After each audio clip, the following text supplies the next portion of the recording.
have fun, right? At the end of the day, like, and have a sense of humor about not only yourself, but about like life, because I tend to take it too personally.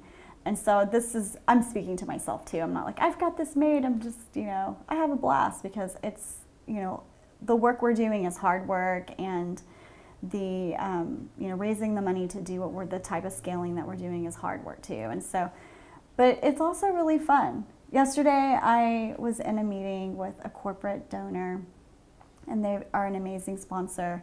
And at the end of the meeting, this particular individual said, Julie, I want to talk to you about one more thing. And I was like, sure. She's like, my husband and I met with our estate planners, and we are adding Girl Start to our will. And it blew me away on how meaningful that was, and how just satisfying that it just changed my whole day, right? Because here I was talking, I was in my kind of routine fundraising, and this person, not only have we made an impact with her as the corporation that she's representing, but personally, she's totally wants to help more. And this is going to be a pretty significant gift. Of course, it's an end of life gift, right? So it's like really sad to think about, but she was celebrating it. And so I left there and I was just like, wow, I'm really privileged that I got to be part of that.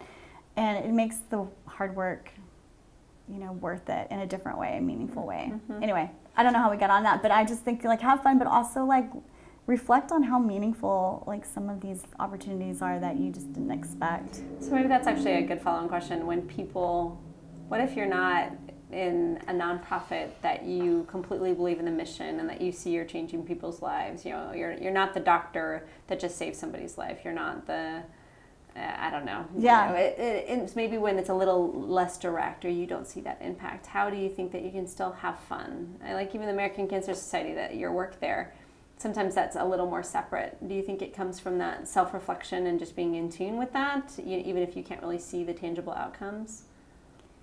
Probably. I think, I get calls all the time from women that are in STEM careers that hate it. And they're just like, I want to do what you're doing. You're so lucky that you get to do what you do. And I hear this, oh, what you're doing is meaningful, right? It has a real meaning, and you're at the end of your life. Yes. And so there are people that also have jobs that just don't get to see that their job is helping people or some sort of meaningful thing. And I would just say, make sure there's another piece of your life that you get that fulfillment from. We're in our jobs the majority of our time, and so I hope that it gets to be the same. I've had it I've had that not line up in my life, where it's been, my work was really tedious and tough, and I didn't last very long at those jobs.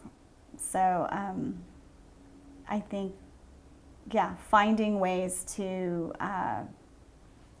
find out what you like and what fills that up in you, and then B, finding a way to get paid for it would be the best case scenario. But even what I'm hearing you say too is, even if you don't get to do the deputy director of Girl Start nonprofit and seeing and changing people's lives every single day, that you spend some time in self-reflection to realize what contribution you are making and finding that value and impact. And if that's still not fulfilling, then find something else. Right. Pick up something else that is that fulfilling. Or volunteer and do that on the side, right? And eventually maybe that experience as a volunteer will lead into something else. A paid gig. Mm-hmm. You just never know how that kind of journey is going to end up, or what's going to be around the corner, that someone's going to value the skill set and the things you bring to the table. And I love that, because then we end with the back to the switchbacks instead of that perfect straight line.